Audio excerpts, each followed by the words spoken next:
I think that the president was deeply concerned by the editing, the purposeful and dishonest editing of his speech that was so clearly fake news. We see it in the United States all the time. We see it now in the United Kingdom.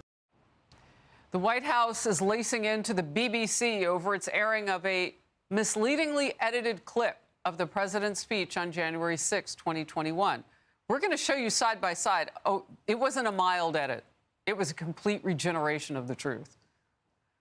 The president's lawyers, external lawyers, have threatened to sue the BBC for $1 billion if they don't get a, quote, full and fair retraction by 5 p.m. today. 2 of its top executives resigned over the scandal at the BBC, saying it sent Trump a personal letter of apology and will not re-air the documentary.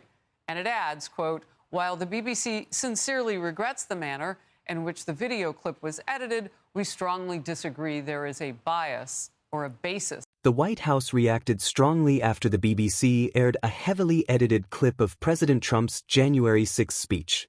Officials said the editing was not a minor mistake but a deliberate alteration that changed the meaning of his words. According to the administration, this kind of selective editing reflects a broader problem of misinformation that appears not only in the U.S. media but internationally as well. I should say, for a defamation claim, end of quote. Now, here is the BBC clip and Trump's unedited remarks from that day. Watch. We're going to walk down to the Capitol, and I'll be there with you, and we fight. We fight like hell, and if you don't fight like hell, you're not going to have a country anymore. And after this, we're going to walk down, and I'll be there with you. We're going to walk down. We're going to walk down anyone you want, but I think right here, we're going to walk down to the Capitol, and we're going to cheer on our brave senators and congressmen and women, and we're probably not going to be cheering so much for some of them. Look at how different those clips are. And what the president said there on the original tape was reportedly some 54 minutes away from what they chose to edit on to the tape and then over his words and put in a new section, changing the meaning, changing what would look like more their purpose than his.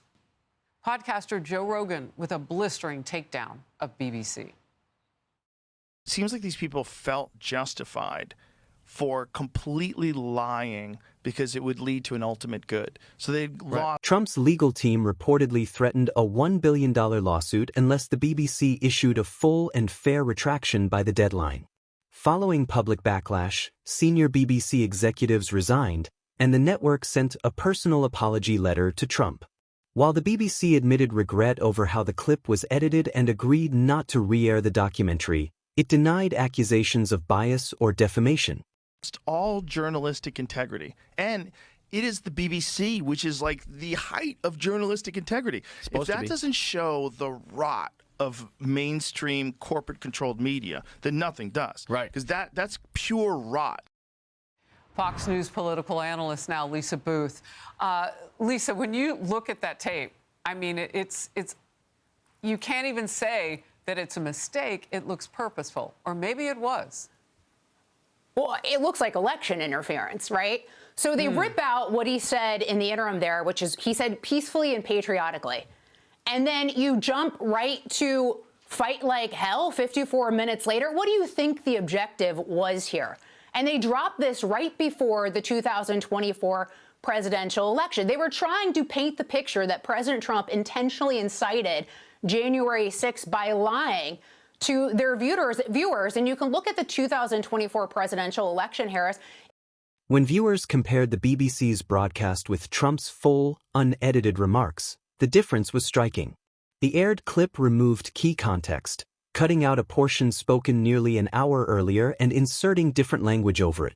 Critics argued this editing fundamentally altered the message and appeared designed to support a specific narrative rather than accurately represent what was said. It was really the tale of two edits. You look at what CBC did to Kamala Harris. They edited her word salad to try to make her look, competent and coherent. And then you look at what the BBC did to President Trump. And then this is reinforced by the Media Research Center finding that this was the most biased election we've ever seen in history. And was it worth it for the BBC and CBS? They both have faced financial pressure, resignations, and guess what? President Trump is in the White House. Meanwhile, trust in the media is at an all-time low. So who got annihilated here?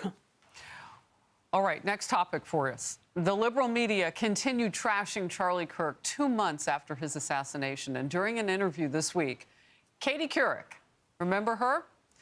Katie Couric tried time and time again to get Pennsylvania Democrat Senator John Fetterman to badmouth Charlie Kirk. The senator refused to take the bait. A father of young children was shot in public because of his political views, and that's a tragedy, and give people the space to grieve. Do you think that flags should have been flown at half staff? Do you think his body should have been flown on Air Force Two? Do you think he should have posthumously be given the presidential? Commentators and podcasters, including Joe Rogan, slammed the BBC, calling the edit a total collapse of journalistic integrity.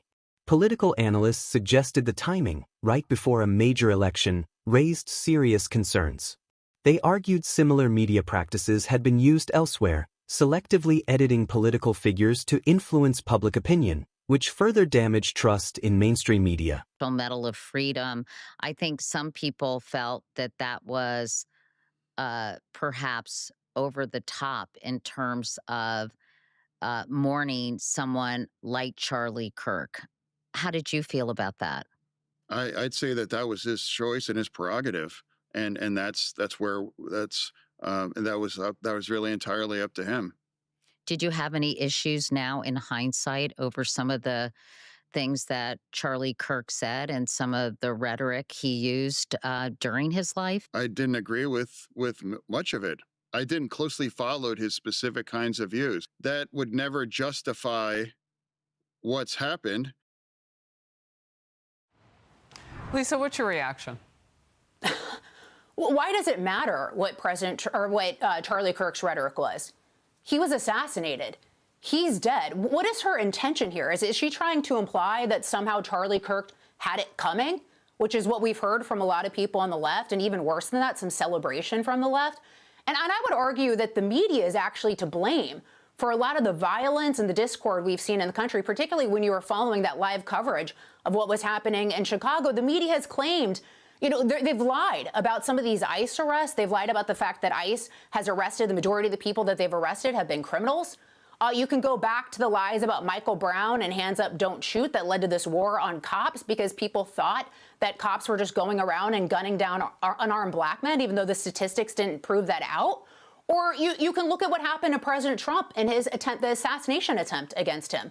I mean, the media lied about what he said about Charlottesville. He explicitly condemned the neo-Nazis and the KKK, but the media lied because they wanted the viewer at home to believe that somehow President Trump is in bed with the KKK and the Nazis. So the media owns this environment that we're living in, and it's time for them to wake up and start being honest with the American people. Well, look, I asked the audience, do you remember Katie Couric? She was a long-standing journalist, first with NBC, and very well known for that. You ask what was the intention here. It is a great follow-up question. We'll see if we ever get to ask her that question. Lisa Booth, thank you. Want even more Fox News on YouTube? Become a Fox News Patriot today. Click join to find out how. The discussion then shifted to how some media figures addressed the killing of political activist Charlie Kirk. Critics accused journalists of attempting to justify or minimize the tragedy by focusing on his rhetoric rather than condemning the violence outright. Others argued that repeated media distortions and misleading narratives have fueled division, distrust, and hostility, emphasizing the need for honesty and accountability in journalism.